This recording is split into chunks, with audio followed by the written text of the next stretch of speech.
From the New York Times, it's The Headlines. I'm Tracy Mumford. Today's Monday, February 16th. Here's what we're covering.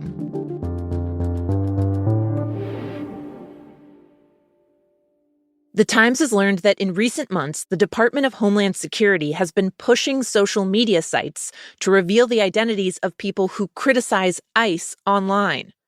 According to government officials and tech employees who are not authorized to speak publicly, D.H.S. has sent hundreds of administrative subpoenas to Google, Reddit, Discord, and Meta, which owns Facebook and Instagram. It's asked for the names, emails, phone numbers, and other identifying data behind social media accounts that criticize the agency or post about the location of agents. According to government officials, Meta, Reddit, and Google have all complied with some of the requests. Some of the companies say they notified the account owners first and gave them 10 to 14 days to fight the subpoena in court. In the past, these kind of subpoenas were issued only sparingly. Tech employees told The Times they were primarily used to uncover people behind accounts engaged in serious crimes, like child trafficking. But the Trump administration's been aggressively trying to tamp down criticism of ICE, partly by identifying Americans who've spoken out against the agency. ICE told protesters in Minneapolis and Chicago that they were being recorded and identified with facial recognition technology. And last month, the White House border czar said on Fox News that he was pushing to create a database of people who were arrested for, quote, interference, impeding, and assault. In court, DHS lawyers have argued that they're seeking this information to keep ICE agents safe in the field. In response to questions from The Times about the subpoenas, Meta, Reddit, and Discord declined to comment. A Google spokeswoman said, quote, "We review every legal demand and push back against those that are overbroad." Now, a few other quick updates on the Trump administration's immigration crackdown. The acting head of ICE says that 2 agents have been suspended and are being investigated for making false statements related to a shooting in Minneapolis. In the incident last month, an immigration agent shot a man in the leg, and administration officials immediately rushed to justify the use of force, claiming 3 people had attacked the officer with a broom and a snow shovel and that he feared for his life. That narrative collapsed in court, however, when the U.S. attorney said that version of events was not true. The charges against the men accused of attacking the agent have now been dropped.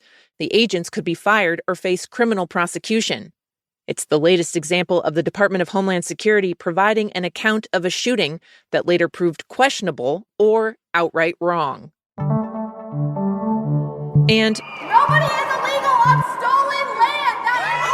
Across the country, no justice, no peace, no more ICE in our streets. Students in more than 36 states have walked out of class in recent weeks to protest the administration's deportation tactics. But in Texas, Republican officials are trying to tamp those demonstrations down. Governor Greg Abbott has suggested state funding could be stripped from school districts where there are protests, and that students who are disorderly should be arrested. Abbott recently warned on social media that schools and staff who allow this behavior should be treated as co-conspirators. Despite the threats, the walkouts have continued. One 16-year-old in Dallas told The Times the protests are personal for her. Her cousin was deported this year, leaving his wife and 5-year-old son to move in with her family.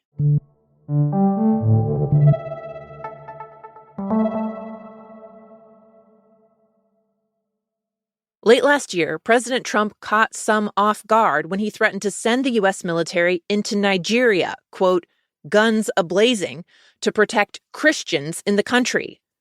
Now, the first wave of U.S. troops have arrived on the ground there, part of a non-combat deployment that's expected to include about 200 personnel.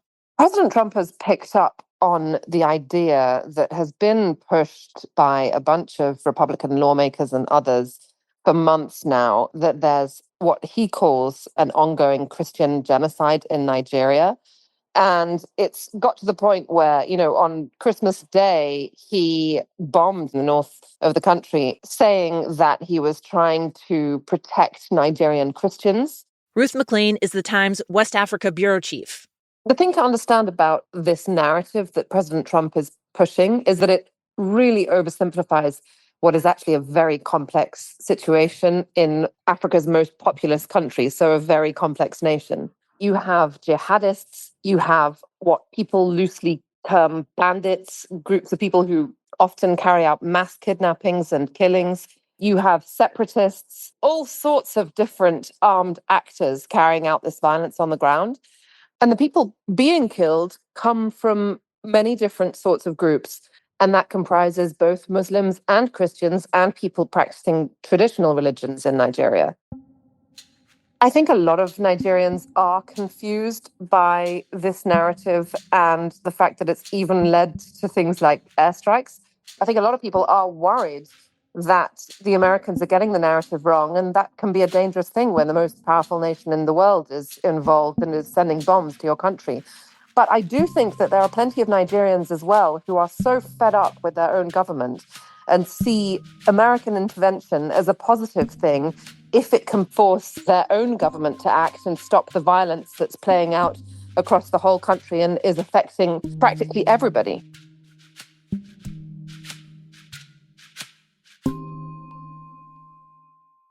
In Los Angeles, the head of a powerhouse talent agency is bowing to backlash over his name showing up in the Epstein files. Casey Wasserman, who comes from a legendary Hollywood family, said he's starting the process of selling the Wasserman Group, which represents thousands of artists and athletes, from Coldplay to Brittany Griner. Over the last week or so, dozens of those clients, including Chappell Roan and the soccer star Abby Wambach, announced they were leaving the agency, saying they were outraged over flirtatious emails Wasserman had sent to Ghislaine Maxwell, Epstein's longtime companion and co-conspirator. The emails were from 2003, several years before Epstein was first arrested. In them, Wasserman wrote to Maxwell, quote, "I think of you all the time." In a memo apologizing to his staff, Wasserman said he only had, quote, "limited interactions with Maxwell and Epstein." And he has said that even as he steps back from the talent agency, he still intends to stay on in another high-profile role. He's the chair of the organizing committee for the 2028 Olympics in LA.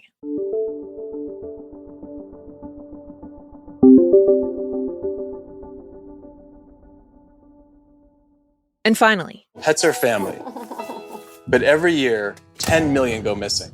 Last week, the home security company Ring put out what was supposed to be a heartwarming Super Bowl ad, showing how its cameras could help find a lost pet. One post of a dog's photo in the Ring app starts outdoor cameras looking for a match. Search party. But the reaction was not all, "Aw." Critics found the tech invasive, showing how a whole neighborhood's worth of cameras linked up to look for the dog. On social media, people asked if authorities would be able to use it, potentially tapping into thousands of cameras to track people's everyday movements. Now, amid that fresh wave of scrutiny of its products, Ring has announced that it's ending a partnership with another surveillance tech firm, one that provides tools like license plate readers to police departments across the country. The partnership would have linked Ring's tech with theirs and helped homeowners share footage with law enforcement during investigations. Ring, which is owned by Amazon, did not say that the breakup of the deal was because of the Super Bowl reaction, saying only that the partnership would have needed significantly more time and resources than anticipated. Senator Ed Markey of Massachusetts, who has long been critical of Ring's data privacy practices, called it an important step in, quote, guarding against the ever-expanding network of surveillance technologies in this country. Those are the headlines. Today on The Daily, big data center projects are now being planned all over the country, but not everyone is buying into the promise of good jobs and an economic windfall. A look at one county in Indiana that's pushing back. You can listen to that in the New York Times app or wherever you get your podcasts. I'm Tracy Mumford. We'll be back tomorrow.